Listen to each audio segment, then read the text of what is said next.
ಮತ್ತೊಂದು ಕಡೆ ದೆಹಲಿಯಲ್ಲಿ ಸಚಿವ ಸಂಪುಟ ವಿಸ್ತರಣೆಯ ಚರ್ಚೆಗಳು ಗರಿಗೆದರಿದೆ. ಹೌದು, ಕೆಸಿ ವೇಣುಗೋಪಾಲ್ ನಿವಾಸದಲ್ಲಿ ಹೈ ವೋಲ್ಟೇಜ್ ಸಭೆ ಶುರು ಆಗ್ತಾ ಇದೆ. ದೆಹಲಿಯ ಲೋಧಿ ಎಸ್ಟೇಟ್ ನಲ್ಲಿರುವಂತಹ ಕೆಸಿ ವೇಣುಗೋಪಾಲ್ ಅವರ ನಿವಾಸ.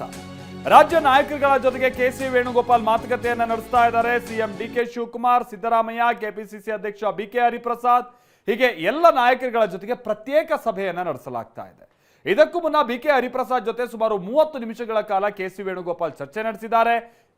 ಈ ಚರ್ಚೆಯ ನಂತರದಲ್ಲಿ ಉಳಿದಂತ ನಾಯಕರುಗಳ ಜೊತೆಗೂ ಕೂಡ ಅವರು ಮಾತುಕತೆಯನ್ನ ಮುಂದುವರಿಸ್ತಾ ಇದ್ದಾರೆ. ಕೆಸಿ ವೇಣುಗೋಪಾಲ್ಗೆ ತಾವು ಸಿದ್ಧಪಡಿಸಿದಂತ ಒಂದು ಪಟ್ಟಿಯನ್ನ ಬಿಕೆ ಹರಿಪ್ರಸಾದ್ ಕೊಟ್ಟಿದ್ದಾರೆ. ಪ್ರತ್ಯೇಕ ಮಾತುಕತೆಗಳ ಬಳಿಕ ಎಲ್ಲ ನಾಯಕರುಗಳು ಒಟ್ಟಾಗಿ ಮಾತುಕತೆ ನಡೆಸುವಂತ ಪ್ರಕ್ರಿಯೆ ಕೂಡ ನಡೀತಾ ಇದೆ. ಜುಲೈ 30ಕ್ಕೆ ನೂತನ ಸಚಿವರ ಪ್ರಮಾಣ ವಚನ ಸಾಧ್ಯತೆ ಇದೆ. ಸಂಜೆ 5 ಗಂಟೆಗೆ ಪ್ರಮಾಣ ವಚನ ಸಾಧ್ಯತೆ ಇದೆ. ಸಿಎಂ ಕಚೇರಿಯಿಂದ ರಾಜಭವನಕ್ಕೆ ಮೌಖಿಕವಾದಂತ ಮಾಹಿತಿಯನ್ನ ನೀಡಲಾಗಿದೆ. ಅನೌಪಚಾರಿಕವಾಗಿ ಪದಗ್ರಹಣಕ್ಕೆ ಸರ್ಕಾರ ತಯಾರಿಯನ್ನ ನಡೆಸ್ತಾ ಇದೆ ಅನ್ನುವಂಥದ್ದು ಗೊತ್ತಾಗ್ತಾ ಇದೆ. ಅಧಿಕೃತವಾಗಲ್ಲ, ಅನೌಪಚಾರಿಕವಾಗಿ ಈಗ ತಯಾರಿ ತೆರೆಮರೆಯಲ್ಲಿ ಸರ್ಕಾರ ಶುರು ಮಾಡಿದೆ. ಏನೇನು ತಯಾರಿ ಆಗಬೇಕೋ ಆ ವಿಚಾರವಾಗಿ. ಪ್ರಮೋದ್ ನಮ್ಗೆ ಇದಕ್ಕೆ ಸಂಬಂಧಪಟ್ಟಂಗೆ ಮತ್ತಷ್ಟು ಡೀಟೇಲ್ಸ್ ಅನ್ನ ಕೊಡ್ತಾರೆ. ನಮ್ಮ ಜೊತೆಗೆ ನೇರ ಸಂಪರ್ಕದಲ್ಲಿ ಜಾಯ್ನ್ ಆಗ್ತಾ ಇದ್ದಾರೆ. ಪ್ರಮೋದ್, ಬಹುತೇಕ ಇವತ್ತು ರಾತ್ರಿನೇ ಈ ಪಟ್ಟಿ ಫೈನಲ್ ಆಗುವಂತ ಚಾನ್ಸಸ್ ಇದೆಯಾ, ಅಥವಾ ಇವ್ರು ಒಪ್ಪದ ನಂತರದಲ್ಲಿ ಮತ್ತೆ ರಾಹುಲ್ ಗಾಂಧಿ ಅವರ ಒಪ್ಪಿಗೆ ಪಡಿಬೇಕು, ಆ ಕಾರಣಕ್ಕಾಗಿ ಮತ್ತೆ ಒಂದಿನನೋ 2 ದಿನ ಮುಂದೋಗೋದು, ಈ ತರದ ಕಾರಣಗಳೇನಾದ್ರೂ ಕೊಡ್ತಾರಾ ಅಂತ ಹೇಳ್ಕೊಂಡು ಏನ್ ಸೂತ್ರದ ಮೇಲೆ ಈಗ ಪಟ್ಟಿ ಸಿದ್ಧ ಆಗ್ತಾ ಇದೆ ಪ್ರಮೋದ್? ಮಲ್ತೇಶ್, ಮೋಸ್ಟ್ ಲೈಕ್ಲಿ ಇವತ್ತು ರಾತ್ರಿ ಒಂದು ಸ್ಪಷ್ಟವಾದಂಥ ಒಂದು ಚಿತ್ರಣ ಸಿಗುವಂಥ ಸಾಧ್ಯತೆ ಇದೆ. ವೆರಿ ಇಂಪಾರ್ಟೆಂಟ್ಲಿ ಈಗಾಗಲೇ 3 ನಾಯಕರ ಜೊತೆಗೆ ಪ್ರತ್ಯೇಕವಾಗಿ ಮೊದಲಿಗೆ ಮಾತುಕತೆಯನ್ನು ಮಾಡಲಾಯಿತು. ಹರಿಪ್ರಸಾದ್ ಅವರಿಗೆ 6:15ಗೆ ಕೆಸಿ ವೇಣುಗೋಪಾಲ್ ಅವರ ನಿವಾಸಕ್ಕೆ ಬರೋದಕ್ಕೆ ಸೂಚನೆ ಕೊಡಲಾಯಿತು. ಅವರ ಜೊತೆಗೆ ಮೊದಲಿಗೆ ಆರಂಭ ಆಯಿತು ಮಾತುಕತೆ. ಅದಾದ ಬಳಿಕ ನಂತರ ಮುಖ್ಯಮಂತ್ರಿ ಡಿ ಕೆ ಶಿವಕುಮಾರ್ ತಿಳಿದ್ರು, ಈಗ ಸಿದ್ದರಾಮಯ್ಯನವರು ತಿಳಿದ್ರು. ಅಂತಿಮವಾಗಿ ಈಗ 3 ನಾಯಕರ ಜೊತೆಗೆ ಕೂತ್ಕೊಂಡು ಮಾತುಕತೆಯನ್ನು ಮಾಡಿದ್ದಾರೆ. ಕೆಲವೊಂದಿಷ್ಟು ಕಾಮನ್ ಹೆಸರುಗಳು ಅಥವಾ ಕೆಲವೊಂದಿಷ್ಟು ಬೇಕು ಅಥವಾ ಬೇಡದೇ ಇರುವಂಥ ಕೆಲವೊಂದಿಷ್ಟು ಚರ್ಚೆಗಳಿರುತ್ತೆ. ಅದರಲ್ಲೂ ಕೆಲವೊಂದಿಷ್ಟು ನಾಯಕರು ನೇರವಾಗಿ ಇಂತಿಂಥ ಹೆಸರುಗಳು, ನಿರ್ದಿಷ್ಟ ಹೆಸರುಗಳಿಗೆ ಪಟ್ಟನ್ನು ಹಾಡ್ಕೊಂಡಿದ್ದಾರೆ. ಉದಾಹರಣೆಗೆ ಈಗ ಬಿಜಾಪುರದ ವಿಚಾರಕ್ಕೆ ಸಂಬಂಧಪಟ್ಟಂತೆ ಯಶವಂತ ರಾಯಗೌಡ ಅವರ ಬಗ್ಗೆ ಸಿದ್ದರಾಮಯ್ಯನವರು ಪಟ್ಟನ್ನು ಹಾಡ್ಕೊಂಡಿದ್ದಾರೆ. ಅದೇ ರೀತಿ ಶಿವಾನಂದ ಪಾಟೀಲ್ ಅವರ ಬಗ್ಗೆ ಡಿ ಕೆ ಶಿವಕುಮಾರ್ ಅವರು ಪಟ್ಟನ್ನು ಹಿಡ್ಕೊಂಡಿದ್ದಾರೆ. ಅದೇ ರೀತಿ ಮುಸ್ಲಿಂ ಸಮುದಾಯದ ವಿಚಾರಕ್ಕೂ ಅಷ್ಟೇ ಜಮೀರ್ ಅವರ ಹೆಸರು ಕೂಡ ಇದೆ, ನನ್ನ ಕಡೆಗೆ ತನ್ವೀರ್ ಸೇಠ್ ಹೆಸರು ಕೂಡ ಇದೆ, ಜೊತೆಗೆ ಶಾಂತಿನಗರದ ಶಾಸಕರಾಗಿರುವಂಥ ಹ್ಯಾರಿಸ್ ಅವರ ಹೆಸರು ಕೂಡ ಇದೆ. ಹೀಗಾಗಿ ಈ ಥರ ಹೆಸರುಗಳಿಗೆ ಎಲ್ಲಿ ಚರ್ಚೆಗೆ ಅವಕಾಶ ಇರುತ್ತೋ ಅಂಥ ನಾಯಕರ ಪಟ್ಟಿ ಏನಿರುತ್ತೆ ಆ ಪಟ್ಟಿಯನ್ನು ಅವಲೋಕಿಸಿ ಆನಂತರ ಒಂದು ನಿರ್ಧಾರಕ್ಕೆ ಬರಬೇಕಾಗತ್ತೆ. ಹೀಗಾಗಿ 3 ನಾಯಕರು ಸಾಕಷ್ಟು ಗಂಭೀರವಾದಂಥ ಚರ್ಚೆಯನ್ನು ಮಾಡ್ತಾ ಇದ್ದಾರೆ. ಇವತ್ತು ರಾತ್ರಿ ಒಂದು ಸ್ಪಷ್ಟವಾದಂಥ ಪಟ್ಟಿ ರೆಡಿ ಆಗುತ್ತೆ. ಅದಾದ ಬಳಿಕ ಮಲ್ಲಿಕಾರ್ಜುನ್ ಖರ್ಗೆ ಮತ್ತು ರಾಹುಲ್ ಗಾಂಧಿ ಅವರಿಗೆ ಸಹಜವಾಗಿ ಅದನ್ನು ಕಳಿಸ್ತಾರೆ.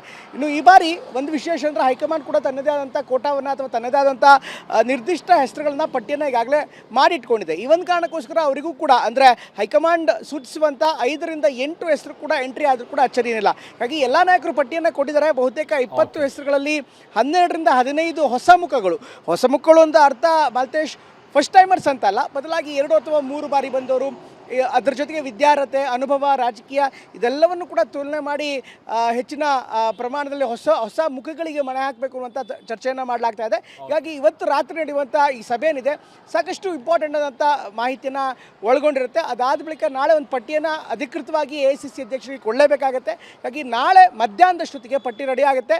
ಈಗ ನಮಗೆ ಮುಖ್ಯಮಂತ್ರಿ ಕಚೇರಿಯಿಂದ ಸಿಗ್ತಾ ಇರುವಂಥ ಮಾಹಿತಿಯ ಪ್ರಕಾರ ಬಹುಶಃ ನಾಡಿದ್ದು ಅಂದರೆ ಜುಲೈ 30ರಂದು ಸಂಜೆ 5 ಗಂಟೆಗೆ ಪ್ರಮಾಣ ವಚನ ಕಾರ್ಯಕ್ರಮ ನಡೆಯುವಂಥ ಸಾಧ್ಯತೆ ಇದೆ ಅಂತ ಹೇಳಲಾಗ್ತದೆ. ಅಧಿಕೃತವಾಗಿ ಹೊರಗಡೆ ಬಿದ್ದಿಲ್ಲ, ಆದರೆ ಮೌಖಿಕವಾಗಿ ರಾಜಭವನ ಜೊತೆಗೆ ಒಂದು ಸಂಪರ್ಕವನ್ನ ಮುಖ್ಯಮಂತ್ರಿ ಕಚೇರಿ ಹೊಂದಿದೆ. ರಾಜ್ಯಪಾಲರ ಸದ್ಯಕ್ಕಂತೂ ಬೆಂಗಳೂರಿನಲ್ಲಿಲ್ಲ, ಆದರೆ ಪ್ರಮಾಣ ವಚನದ ಕಾರ್ಯಕ್ರಮ ಇದೆ ಅನ್ನುವಂಥ ಮಾಹಿತಿ ರವಾನೆ ಮಾಡಿದ್ರೆ ನಾನು ಶೀಘ್ರವಾಗಿ ವಾಪಸ್ ಆಗ್ತೀನಿ ಅನ್ನುವಂಥ ಸೂಚನೆಯನ್ನು ಕೂಡ ಈಗಾಗಲೇ ರಾಜ್ಯಪಾಲರು ನೀಡಿದ್ದಾರೆ ಅಂತ ಮಾಹಿತಿ ಇದೆ. ಈ ಎಲ್ಲ ಕಾರಣಗಳಿಗೋಸ್ಕರ ಈ ಮಾತುಕತೆ ಏನಿದೆ ಇವತ್ತು ಪಟ್ಟಿ ಸಿದ್ಧವಾದರೆ ನಾಳೆ ಮಧ್ಯಾಹ್ನದಷ್ಟೊತ್ತಿಗೆ ಒಂದು ಸ್ಪಷ್ಟವಾದಂಥ ಚಿತ್ರಣ ಸಿಕ್ಬಿಡುತ್ತೆ. ಅಂದರೆ ಬಹುತೇಕ ಅಂತಿಮವಾಗಿರುತ್ತೆ.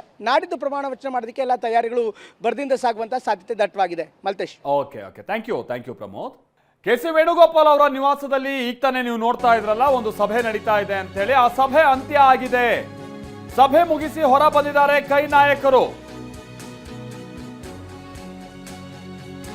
ಸಭೆ ಮುಗಿದಿದೆ. ಹಾಗಾದ್ರೆ ಪಟ್ಟಿ ಫೈನಲ್ ಆಗಿದ್ಯಾ? ಇದೀಗಿರುವಂತ ಕುತೂಹಲ. ಅಥವಾ ಈಗ ಆ ಪಟ್ಟಿಗೆ ಏನಾದ್ರು ರಾಹುಲ್ ಗಾಂಧಿ ಗ್ರೀನ್ ಸಿಗ್ನಲ್ ಕೊಡಬೇಕು, ಮತ್ತೊಂದು ಈ ಕಾರಣಕ್ಕಾಗಿ ಏನಾದ್ರು ಇವತ್ತು ನಾಳೆ ಅಂತ ಏನಾದ್ರು ಸಮಯ ದೂಡುವಂತ ಕೆಲಸ ಆಗುತ್ತೆ ಇವತ್ತು ರಾತ್ರಿ ನಾಳೆ ಅನ್ನುವಂಥದ್ದು ಏನಾದ್ರು? ಬಹುತೇಕ ಸಿಕ್ಕಿರುವಂತ ಮಾಹಿತಿ ಪ್ರಕಾರವಾಗಿ ಇವತ್ತು ರಾತ್ರಿ ಸಂದರ್ಭದಲ್ಲೇ ಪಟ್ಟಿಗೆ ಗ್ರೀನ್ ಸಿಗ್ನಲ್ ಸಿಗುತ್ತೆ ಅಂತೇಳಿ ತಿಳಿದು ಬರ್ತಾರೆ. ಆಮೇಲೆ ರಾಹುಲ್ ಗಾಂಧಿ ಅವರು ಕೂಡ ಈ ವಿಚಾರವಾಗಿ ಏನು ಬ್ಲ್ಯಾಂಕ್ ಆಗಿರಲ್ಲ. ಅವರು ಕೂಡ ತಮ್ಮ ಪಟ್ಟಿ ಏನು ಯಾರ್ಯಾರನ್ನು ಸೇರಿಸ್ಕೊಳ್ಬೇಕು, ಸಂಪುಟಕ್ಕೆ, ಆಮೇಲೆ ಯಾವ ಆಧಾರದ ಮೇಲೆ, ಯಾವ ಸೂತ್ರದ ಮೇಲೆ ಪಟ್ಟಿ ಫೈನಲ್ ಆಗಿರುತ್ತೆ, ಇದೆಲ್ಲ ಅವರು ಕೂಡ ಅವಲೋಕಿಸಿರ್ತಾರೆ. ಹಾಗಾಗಿ ಇಲ್ಲೇನು ಭಾಳ ಗೊಂದಲ ಇಲ್ಲ. ಆ ಕಾರಣಕ್ಕಾಗಿ ನೋಡಿ ಬಿ ಕೆ ಹರಿಪ್ರಸಾದ್ ಹೊರಗೆ ಬರ್ತಾ ಇದ್ದಾರೆ, ಅವರು ಫೋನ್ನಲ್ಲೇ ಇದ್ರು. ರಣದೀಪ್ ಸಿಂಗ್ ಸುರ್ಜೇವಾಲಾ ಏನು ಹೇಳ್ತಾ ಇದ್ದಾರೆ? ಇಲ್ಲ, ಸುರ್ಜೇವಾಲಾ ಅವರು ಏನು ಮಾತನಾಡಿಲ್ಲ. ಬಹುಶಃ ಇನ್ನೇನು ಪಟ್ಟಿ ಈಗ ಫೈನಲ್ ಆಗಿದೆ ಅಂತ ಕಾಣಿಸುತ್ತೆ. ಇನ್ನೇನು ಕೆಲವೇ ನಿಮಿಷಗಳಲ್ಲಿ ಆ ಪಟ್ಟಿ ಕೂಡ ಹೊರಗೆ ಬರ್ಬೋದು. 20 ಮಂದಿಗೆ ಕೊಡೋಕೆ ಅವಕಾಶ ಇದೆ. ಎಷ್ಟು ಮಂದಿಗೆ ಅವಕಾಶ ಅನ್ನುವಂಥದ್ದನ್ನ ನಾವು ನೋಡ್ಬೇಕಿದೆ ಎರಡನೇ ಹಂತದಲ್ಲಿ. ಆಮೇಲೆ ಇನ್ನೊಂದು ವಿಚಾರ ಅಂತಂದ್ರೆ, ಹೊಸಬರಿಗೆ ಸುಮಾರು 14-15 ಮಂದಿ ಅಂತ ಹೇಳ್ತಾ ಇದಾರಲ್ಲ, ಅದು ಬಹಳ ಕುತೂಹಲ ಮೂಡಿಸ್ತಾ ಇದೆ ಇಲ್ಲಿ. ಹಾಗಾದ್ರೆ ಯಾರ ಹೊಸಬ್ರು? ಫಸ್ಟ್ ಟೈಮ್ ಎಲೆಕ್ಟ್ ಆದಂಥವ್ರು, 2 ಬಾರಿ 3 ಬಾರಿ ಎಲೆಕ್ಟ್ ಆದಂಥವ್ರು, ಅಂದ್ರೆ ಸಂಪುಟಕ್ಕೆ ಸೇರ್ತಾ ಇರುವಂಥವ್ರು ಹೊಸಬ್ರು ಯಾರಿಗೆ ಅವಕಾಶ ಸಿಗ್ಬೋದು ಅಂತ, ಇದು ಬಹಳ ಇಂಟ್ರೆಸ್ಟಿಂಗ್ ಆಗಿರುವಂಥ ಸಂಗತಿ. ಅದು ನೋಡೋಣ.